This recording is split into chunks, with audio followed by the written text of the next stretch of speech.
नमस्कार दर्शक बंधु आज हूँ डिसेम्बर 5 तारिख शुक्रवार। आज दिन जाकर केतक मुख्य खबर उपर आसतु नजर पकेबा। वीडियोटी को शेष पर्यंत देखंतु। मात्र किछि समय मध्य जानिपारे आज दिन जाकर संपूर्ण खबर।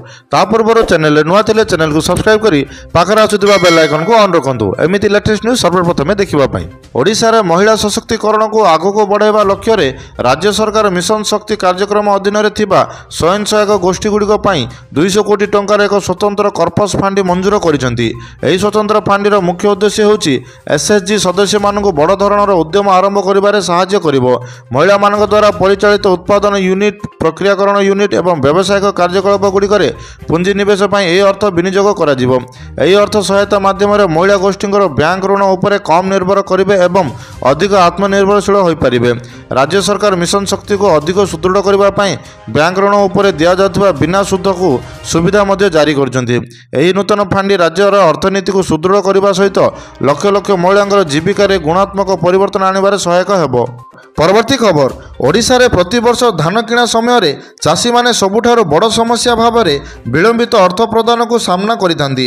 मंडी रे धान बिक्री करिबा दिन दिन परे मध्य सेमानकर बैंक खाता को टंका आसी नथाय, जहाँ चाषी आर्थिक आवश्यकता को पूरण करिबारे बाधा सृष्टि करे।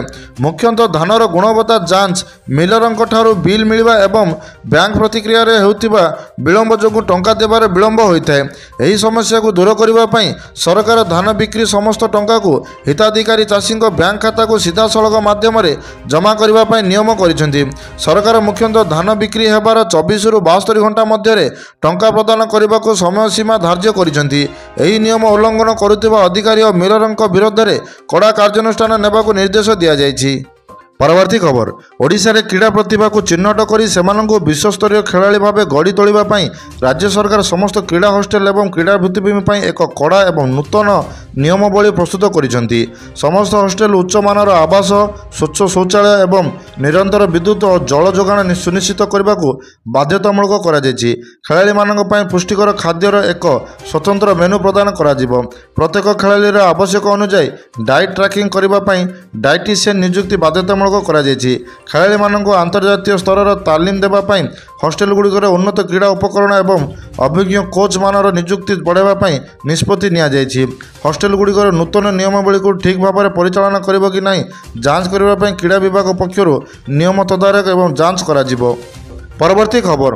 ओडिशार वायु प्रदूषण एवं मृत्तिका क्षय को रोकने राज्य परिवेश विभाग एवं जिला प्रशासन पक्षर बेआईन इटा भाटी गुड़िक उपर एक व्यापक चढ़ाऊ अभियान आरंभ करिसेंती। एही बेआईन इटा भाटी गुड़िक बिना अनुमति रे चालुचंती एवं अधिकांश क्षेत्र में उच्च स्तर कला धुआ निर्गत करुचंती, जहाँ आखपाख अंचल वायु प्रदूषण मुख्य कारण पलटिछि। इटा भाटी तैयारी पई इटा भाटी गुड़िक बेआईन भाव उर्वर माटी खोलुचंती एवं इंधन पई काठ व्यवहार करुचंती, जहाद्वारा जंगल नष्ट मध्य होउछि। चढ़ाऊ समय अनेक बेआईन भिटामाटी गुड़िक बंद करवा सह सेमानक उपर मोटा अंकर जोरिमाना मध्य लागुछि। इटा तैयारी पई एवं परिवहन में व्यवहृत होइतिबा समस्त उपकरण एवं जंत्रपाति को जबत मध्य करा जायछि। प्रशासन एही कड़ा पदक्षेप बेआईन कार्यकारी करुथिबा व्यक्ति मानकु एक कड़ा संदेह दैछन्ति एवं यह परिवेश संतुलन बजाय रखिबारे सहायता हेबो। परवर्ती खबर। आगामी आर्थिक वर्ष 2026-27 पई ओडिशा राज्य बजेट प्रस्तुति कार्य त्वरान्वित करने आज मुख्यमंत्री अध्यक्षर एक स्वतंत्र उच्चस्तरीय समीक्षा बैठक अनुष्ठित होईछि। एही बैठक अर्थ विभाग समेत समस्त गुरुत्वपूर्ण विभागर मुख्य शासन सचिव माने जोग देइथिले। आगामी बजेट सर्वसाधारण स्वार्थ एवं राज्यर सामग्रिक विकास को अग्राधिकार देवा उपर मुख्य गुरुत्व देइछि। एही बजेट मुख्यतः चाषी आय वृद्धि, विद्यालय भित्तिभूमिर उन्नति, ग्रामांचल चिकित्सा सुविधा क्षेत्र में फांडी व्यवहार वृद्धि को निर्देश दिया जायछि। फांडी समचलित भाव खर्च करने एवं प्रत्येक प्रकल्पर स्वच्छता बजाय रखा मुख्यमंत्री समस्त विभागीय मुख्यमंत्री को कड़ा निर्देश देइछन्ति। चलित बजेट राज्य सरकार केतक नूतन एवं लोकाभिमुख्य योजना आरंभ करने फांडी व्यवस्था करने को निष्पत्ति नेइछन्ति। परवर्ती खबर। राजधानी रे रूपा दर ऐतिहासिक 2 लाख टंका माइल खुंट अतिक्रम करिछि। बुधवार यार केजी पिछा 5000 टंका बढ़िबारु मोट दर दाम 2,01,000 टंका होइछि। गत नवेम्बर 25 रु रूपा दर दाम लगातार भावे बढ़ुछि। गत 9 दिन रे रूपार दाम 30,000 टंका वृद्धि होइछि। नवेम्बर 1 रे यार मूल्य 1,66,000 टंका थिला।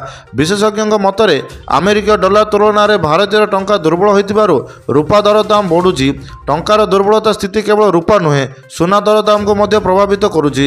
ବୁଧବାର ଭୁବନେଶ୍ୱର 22 କ୍ୟାରେଟ୍ ସୁନା 10 ଗ୍ରାମ ପିଛା ଦାମ 650 ଟଙ୍କା ବୃଦ୍ଧି ପାଇ 1,19,700 ଟଙ୍କା ହୋଇଥିବା ବେଳେ 24 କ୍ୟାରେଟ୍ ସୁନାର ଦାମ 710 ଟଙ୍କା ବୃଦ୍ଧି ପାଇ 1,30,580 ଟଙ୍କା ହୋଇଛି।